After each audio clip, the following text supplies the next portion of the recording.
16 मई सन 2008 नोएडा का एक पौष इलाका जलवायु विहार। सुबह के करीब 6 बज रहे थे। हर रोज की तरह शहर जाग रहा था, पर फ्लैट नंबर L32 के अंदर एक ऐसा सच छुपा था जिसने पूरे देश को हिला के रख दिया। एक 14 साल की मासूम बच्ची आरूसी तलवार अपने ही कमरे में बेड पर मौत की नींद सो रही थी, पर यह मौत नेचुरल नहीं थी। उसका गला रेता गया था और सर पर किसी भारी चीज से वार किया गया था।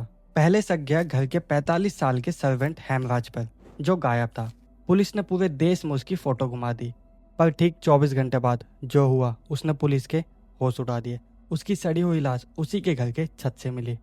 दो खून एक ही घर में और खूनी का कोई पता नहीं। आज भी 18 साल बाद ये सवाल देश के हर इंसान के दिमाग में घूम रहा है, who killed Aarushi and Hemraj. आज हम इस केस की उस परत को खोलेंगे जो शायद आपने पहले कभी नहीं सुनी। तो मेरा नाम है सौरभ, तो चलो जल्दी से वीडियो को स्टार्ट करते हैं। कहानी शुरू होती है 15 मई सन 2008 की रात से। डॉक्टर राजेश तलवार और डॉक्टर नुपुर तलवार दोनों नोएडा के जाने माने डेंटिस्ट थे। आरूसी उनकी लाडली बेटी थी जिसका बर्थडे आने वाला था। उस रात उन्होंने आरूसी को एक डिजिटल कैमरा गिफ्ट किया। आरूसी बहुत खुश थी। उसने रात के 10 बजे तक फैमिली के साथ फोटो खींची।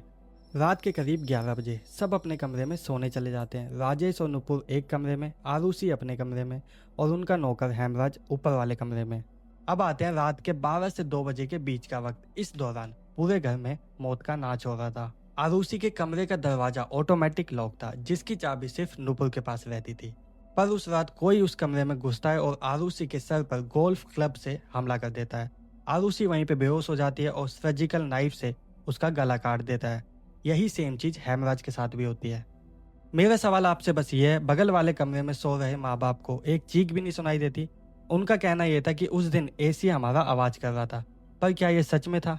16 मई की सुबह जब मेड भारती घर में आती है तो नुपुर रोते हुए उससे कहती है कि हेमराज ने बाहर से लॉक लगा दिया है और आरूसी का कमरा अंदर से बंद है। जब भारती आरूसी के कमरे में जाती है तो उसको आरूसी की लाश मिलती है। यहाँ से शुरू होती है यूपी पुलिस की ऐसी लापरवाही। पहली चीज थी, जब आरूसी की बॉडी मिली तो उसके मोहल्ले के 20-25 लोग उसके कमरे में घूम रहे थे और उसके बेड पे भी बैठे थे, इसलिए सारे फिंगरप्रिंट्स मिट्टी में मिल गए। दूसरी बात यह थी, जब पुलिस ने राजेश से पूछा कि छत का दरवाजा क्यों बंद है, तो राजेश ने बोला कि छत की चाबी मेरे पास नहीं रहती, हेमराज के पास होगी। तो पुलिस ने दरवाजा तोड़ने की हिम्मत भी नहीं उठाई। अगले दिन यानी 17 मई जब उनके एक रिश्तेदार छत पे जाते हैं और ताला तोड़ते हैं तो वो देखते हैं कि हेमराज की लाश एक कूलर के पैनल के नीचे पड़ी थी। यूपी पुलिस ने आते ही राजेश तलवार को अरेस्ट कर लिया और उन पे हॉनर किलिंग का आरोप लगाया गया।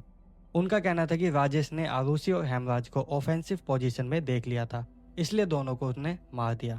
पर कोई सबूत नहीं था। पूरे देश में यूपी पुलिस की नाक कट गई। फिर केस गया सीबीआई को। यहाँ केस में सबसे बड़ा ट्विस्ट आया। सीबीआई की दो अलग अलग टीम बनी और दोनों के नतीजे उल्टे निकले।